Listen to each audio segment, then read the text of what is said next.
Today I'm going to share a not so exciting part at the farm, but yet very important. It's important because once used in the right way, it will save you so much money, it will save you so much heartache and so much disappointment.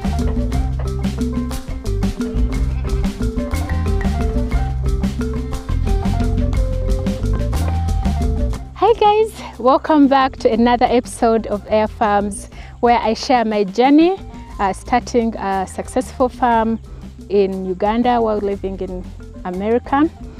And on this channel, I come raw to share the experiences, the good, the bad, the exciting, the less exciting, and everything. Thank you so much for the love. All our subscribers, thank you so much.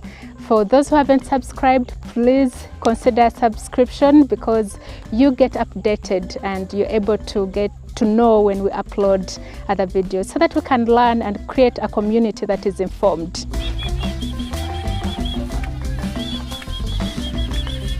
Today, I'm going to share a not so exciting part at the farm, but yet very important. And this section is our isolation section. Some people call it the quarantine area. I like to call it the sick bay. This is our sick bay.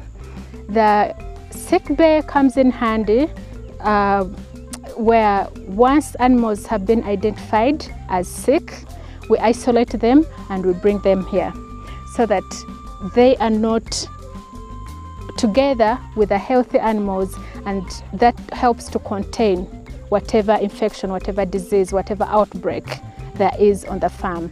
So they come in here and they don't actually go out to graze. We do a zero grazing system approach in the quarantine area so that we can prevent them from interacting with other animals to avoid the spread of whatever outbreak it is. And then also when we are restocking, because like any other business, you have to restock, you have to keep adding capital to reinvest profits so that you can keep growing. When you're restocking, you want to make sure that when you bring in new animals, you're not mixing them with your animals immediately. It's very, very important because those animals are coming from foreign environments that's not the same as where your animals are, and they are carrying different diseases, Now, when you're sourcing your animals for farming, for breeding, you want to make sure that you're sourcing from reputable breeders who are vaccinating, who are deworming, who are basically having good management practices. But again, these are animals, they have life. You're going to find that some of them have been harboring a disease that hadn't come out yet. And so when you bring those animals and you mix them immediately with your other animals, you are exposing those animals, your current stock, to any infections and diseases that these new animals have. So when the new animals come, we put them in the quarantine section, and you're supposed to keep them in there for a month. You do everything you can to avoid contact with your already existing stock. After and during that, once they come, we give some preventative treatments. Most of the times we'll give them Ox20 once a week for the 4 weeks that they are in quarantine before we are able to combine them with the rest of the stock on the farm. So this area is very important. It's more of a preventative measure section on the farm, and we know that prevention is better than cure.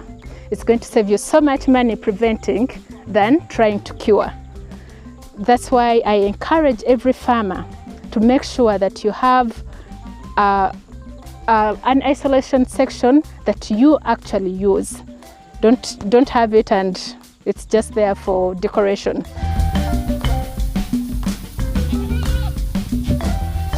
Now, how much should you spend? How should this structure be constructed? You really don't have to spend a lot of money on this structure because, again, it's for temporary hold and your prayer is you're not using it every day, because that means that if you're not using it every day, you are taking care of your animals and they're not getting sick as much.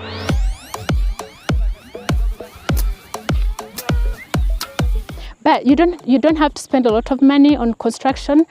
One important factor, however, when you're constructing it, make sure that you have more of a sealed material surrounding that area, so that we can avoid some of the airborne to easily penetrate through. As you can see in the normal structures, they're open, spaced, but this one, it's advisable that, for me, I just use these caveras, and it works very well.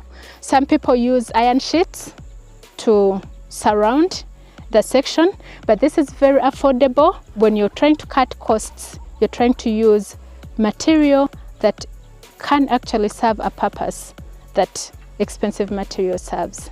So this is how we construct it. You have to make sure that you put a barrier that is solid, a solid material around the section.